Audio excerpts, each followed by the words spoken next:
প্রথমেই সকলকে জানাই বাংলা শুভ নববর্ষের আন্তরিক শুভেচ্ছা এবং অভিনন্দন। আজকে বৈশাখ মাসের ১ তারিখ বা পয়লা বৈশাখ, সেই জন্য আজকের দিনকে বলা হচ্ছে বাংলা শুভ নববর্ষের সূচনা।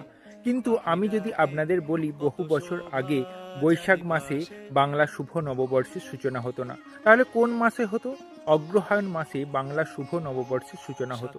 অগ্র কথার অর্থ হচ্ছে শুরু এবং হায়ন কথার অর্থ হচ্ছে বছর, অর্থাৎ বছরের শুরুতে যে মাস আসে সেই মাসই অগ্রহায়ণ মাস নামে পরিচিত। আজকের দিনেও আপনারা দেখবেন যে নবান্ন উৎসব অর্থাৎ নতুন অন্ন যখন ঘরে ঘরে আসে, সেই সময় উৎসবের সূচনা হয় বাংলার প্রতিটা ঘরে।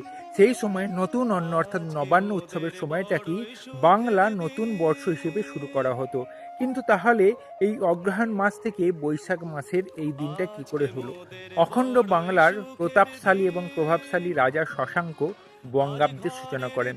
বঙ্গাব্দ শুরু হয়েছিল 593 খ্রিস্টাব্দে। যদি আপনারা 2026 খ্রিস্টাব্দ থেকে 593 খ্রিস্টাব্দ বাদ দিয়ে দেন, তাহলেই আপনারা আজকের 1433 বঙ্গাব্দ পেয়ে যাবেন। আর সেই সময় থেকেই এই বঙ্গাব্দের সূচনা হয়ে আসছে।